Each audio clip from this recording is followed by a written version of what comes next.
It's another K-Town beat.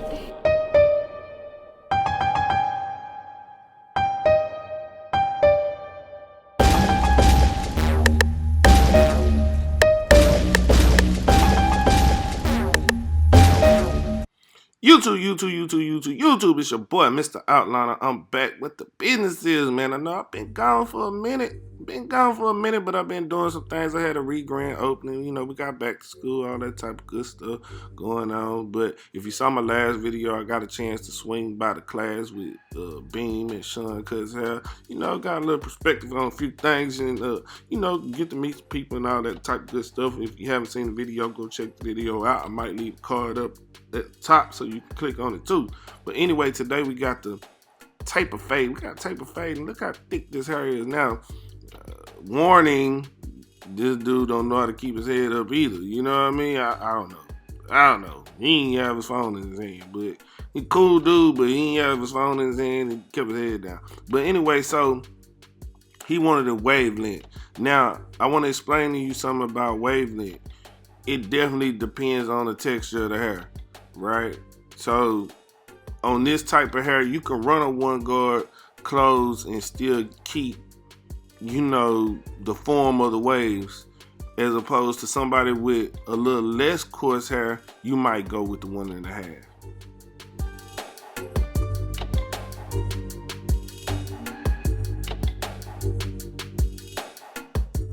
Now, after that, we want to come with our one guard close, and I'm doing a little different method right here. So this is basically down fading what I'm doing right here. Why I chose to do that, I don't know, but I have so many methods, systems I can use to get this consistent look. This is just one of them. I don't know, we was talking about stocks and options and stuff like that, so I stopped paying attention to really, you know, what I was doing on camera. But you can take your one guard, go against the grain, and basically I'm just debulking, right? I'm knocking it down, getting it to a desired level where I can control it, where I can see what's going on. Now, the thing about down fading, you start at a high point and after that, the next step you want to come lower than the highest point you was at, right? So you see where I'm working now. Now, mainly I'm just working the temple area right now. So this is gonna end up being a temple taper, right? And I'm working just the temple area. Now, also you want to make sure you use a comb or a brush to remove the excess hair. All the while, I'm still using the corner of the blades a lot when I do down fading. The system is the same, it's just a different approach to it, right? Or the approach is the same and the system is a little different. You know, you just work your way down, but you pick your areas, you stay in your areas, you clean it up. Now, you see me move the lever close, right? I move the lever close, and when I move the lever close, I'm actually a little bit under where I was when it was open. So these are the things that you look for when you're doing down fading, right? You go one step lower, one step lower, one step lower until you can't go no more, right?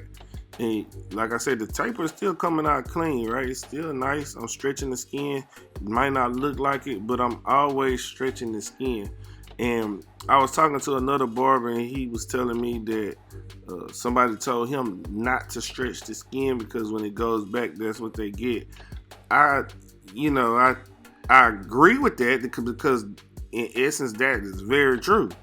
But also, every head is not flat, every head is not perfect, so you have to stretch the skin in order to make it flat, right?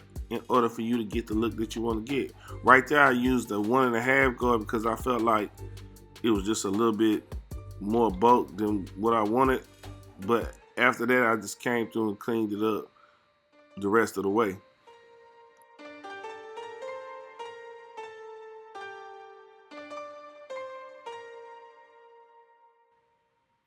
When we get to this side, then we turn around, we do the exact same thing. We got the one guard, we open, we're doing down fading here, we're knocking the bulk down, making everything real smooth and nice. So when we get ready to get into the fade, the temple taper part of it, it'll just flow.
And when you get to the back, it's just an extension of the sides. You do the exact same thing. I kind of just made my guideline instead with the clipper and then work my way up. I did traditional way of fading here, but it's the exact same thing. You can use the exact same method that you used on the sides.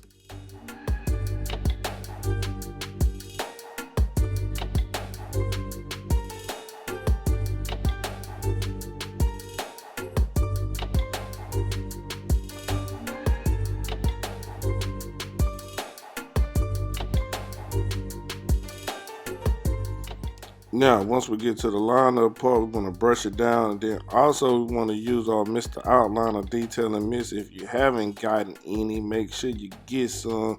I'll leave a link in the description. It's MrOutliner.com. You can pick up a bottle. Plus, I got 2 new products on the way I'm going to be showing y'all real soon, so be on the lookout for that too, right? But anyway, so on the lineup, you want to kind of start in the middle, right? If you don't have to start in the middle. Sometimes it's not warranted.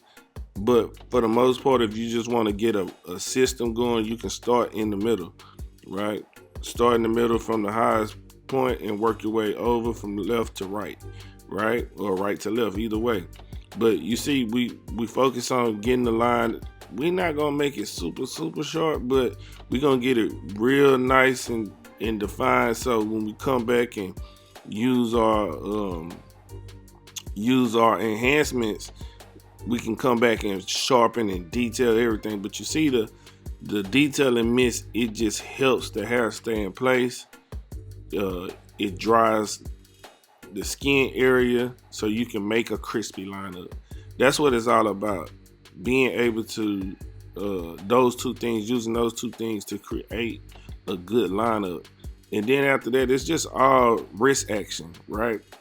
I tell people all the time, you know, hey man, how you get your line so short, man? It's in the wrist. You know, the wrist has something to do with it too. And it may sound funny, it may sound simple, but it's really that, you know, and you don't hear people say that. Like, it's in the wrist. So, in which it is in touch also. So after that, after you do one side, you come back and you do the other side. Like, I'm starting from that same middle point and I'm working my way over, right, to get it. And you never really want to work across the body like how I'm doing, but in order to give you a good view of what I'm doing, I am working across the body. But it's kind of like a football quarterback throwing the ball across the field. His chances of an interception are more likely, right? Because he's throwing across his body. His form is not good. So you want to make sure you got good form when you're doing lineups also. So that's another tip that I can give you in order to be more consistent with your lineups, right? So after you get that done, then you want to do the same thing. You know, you want to get the vertical bars, try to match everything up.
Now, after you kind of got the natural lineup going, and you see here have a little bit of light spots, we're using the Mr. Outliner Detail and Mist also to lock in the hair fibers. So what you can do is use your card, spray it in the area, the exact area you want. We just want to kind of darken up that corner. You see that where the vertical bar go? We just want to darken it up.